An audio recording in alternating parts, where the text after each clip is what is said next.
Ons eerste kortverhaal is Verneukkind, geskryf deur Fanie Viljoen. Ons gaan kyk na sy agtergrond.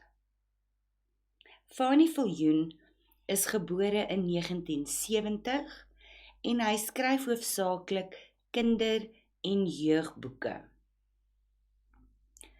Wanneer ons kyk na die titel van ons verhaal, Verneukkind. Nou verneuk means to cheat, reg? En 'n sinoniem daarvoor is om te kill in Afrikaans. And that obviously means the same thing. Dan kind, obviously, is the child. So die verneukkind, in die titel kry ons 'n dubbelsinnigheid. We find a double meaning in this title.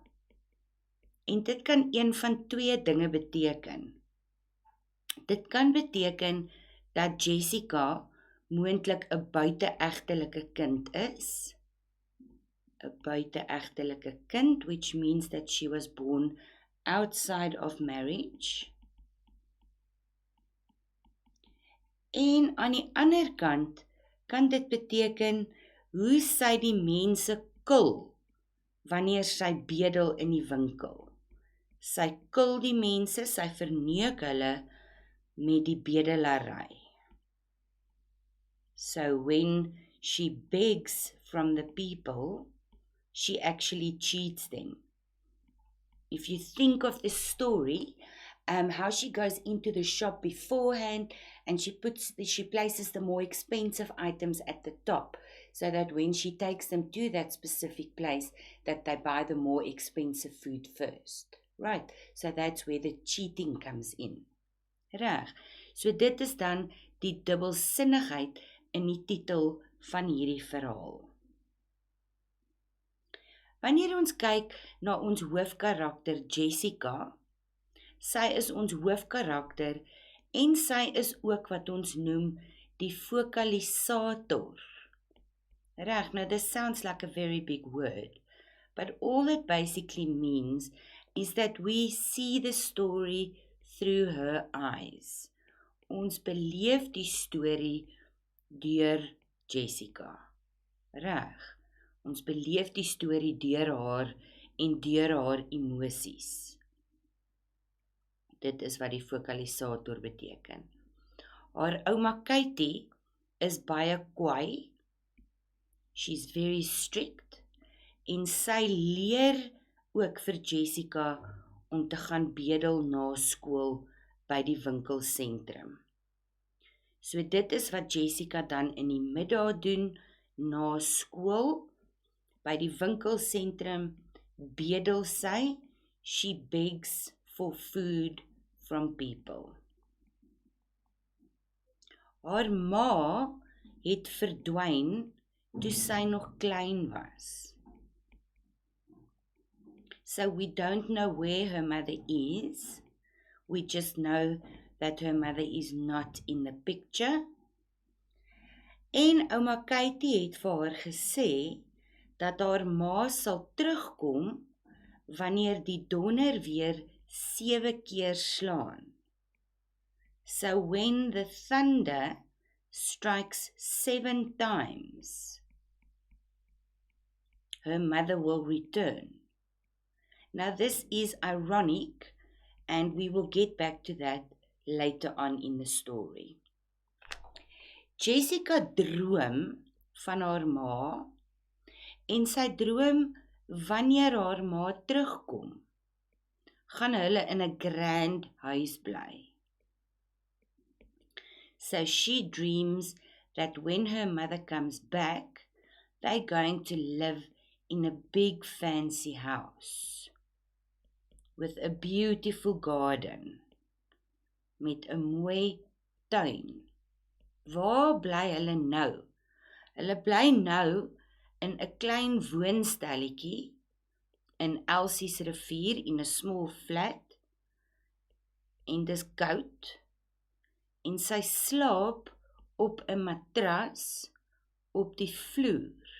She sleeps on a mattress on the floor. So this is quite a big dream for her, that when her mother comes back, she's going to take her away and they are going to live in a big fancy house with a beautiful garden. Reg, die ruimte in hierdie storie, die fisiese plek waar die storie afspeel, where the actual story takes place, is in die woonstel, en die woonstel is in Elsie's rivier, en dit is in die Kaap, en dit gebeur ook by die winkelsentrum, at the shopping center. Reg. Nou terwyl Jessica luister na die donderslae, so tussen die donderslae deur, kry ons hierdie terugflitse, flashbacks, right, of that afternoon, where she was begging once again after school for food, reg, in the shopping center. Now this helps to build the tension in the story. Dit help om die spanning op te bou in die verhaal. En dit lei na 'n wrede slot. It leads to a cruel ending. A cruel ending. Reg. Die leser is dan verpletter saam met Jessica, and we are going to look at that when we go through the summaries. So what I want you to remember at this point, die weer speel 'n baie belangrike rol in hierdie verhaal. The weather plays a very important role. So bad weather usually has a negative connotation. People don't like heavy storms with thunder and lightning. So where there is usually a negative connotation, for Jessica, it is positive. So sy voel positief oor die weer. Hoekom? Want as daar 7 keer 'n donderslag slaan, kom haar ma terug. Dis wat ouma Katie vir haar vertel het. So dan kom haar ma terug. So vir haar is dit 'n positiewe gevoel. Reg. So aan die begin van die verhaal kry ons die verwysings na die weer en die wolke. Die verwysings na die weer en die wolke, en dit wys vooruit, goed, na die donderstorm. So it all builds up to this thunderstorm where Jessica counts the flashes and waits for her mother to return. So just be aware of the role that the weather plays in this story. You can pause the slide at this point if you need to take down these notes. Reg, kom ons kyk dan na 'n opsomming van die verhaal. Jessica woon by haar ouma Katie, want haar ma is mos nou weg. Her mother is gone. Ouma Katie is 'n moeilike vrou en sy het nie geduld met kinders nie. She does not have patience with children. She does not like children. En Jessica se ma is lank al weg, so she's been living with her granny for a while. Ouma Katie het gesê, Jessica se ma sal terugkom wanneer die donder weer 7 keer slaan. Nou die middag is Jessica op pad huis toe en sy sien daar kom 'n storm. Sy hoop dit is die dag wanneer haar ma terugkom. So sy sien uit na die storm. She looks forward to the storm because she hopes that it is the day that her mother is going to return. Sy droom dat wanneer haar ma terugkom, gaan hulle in 'n grand huis bly met 'n groot tuin. In die middag na skool bedel sy by die winkelsentrum. Sy kil die mense, she cheats the people.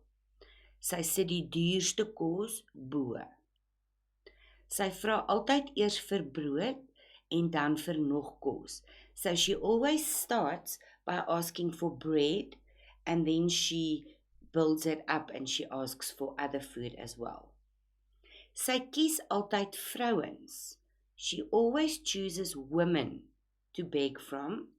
Firstly, want hulle is meer sympathiek, they are more sympathetic towards her. And secondly, hulle laat haar aan haar ma dink. They remind her of her mother.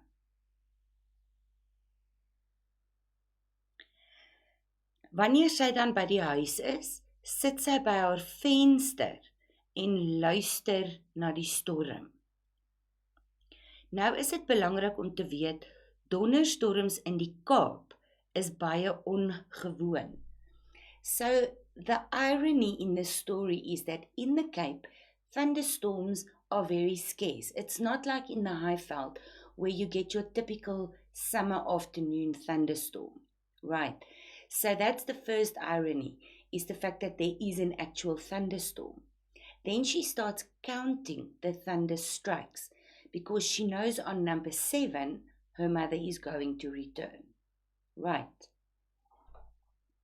Daar slaan 7 donderslae.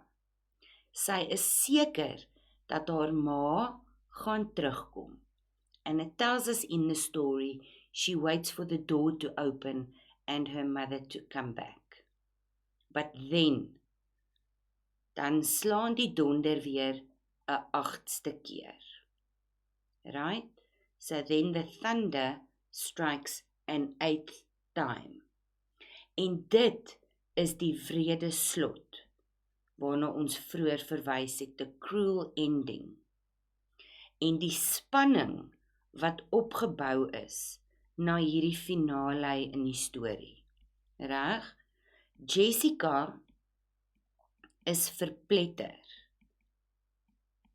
She is devastated. Sy is verpletter. Devastated. Because her mother does not return. Right? And everything falls apart for her. So all her hope is down the drain. Right. So how will you be tested on this story? You could be asked a transactional question about this. And an example here is something like this. Voel jy soms of daar 'n donderstorm in jou broei?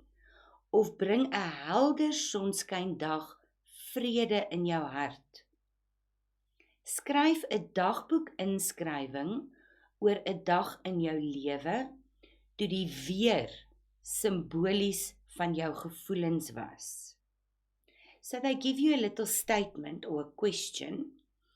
Do you sometimes feel like there is a thunderstorm brewing in you?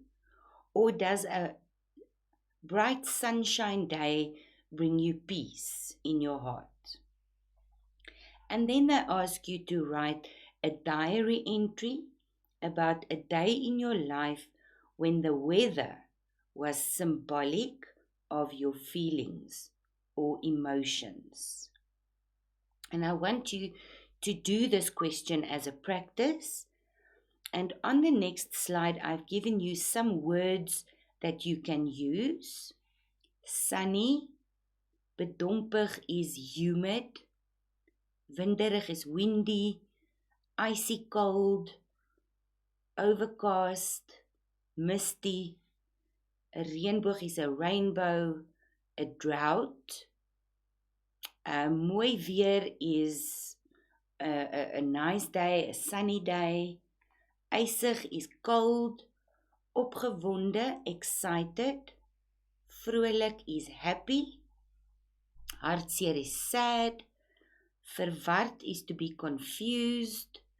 Bang is scared. Liefdevol is loving. Dapper is brave. Skaam is shy. And verveeld is bored. So use some of these words and write your own diary entry, and remember it must be 60 to 80 words. And then in your book, please refer to page 7 for the contextual questions on this story. And once you have answered all the questions, you can turn to page 208 to find the answers. And this is in your book Verneukend en ander verhale. Good luck.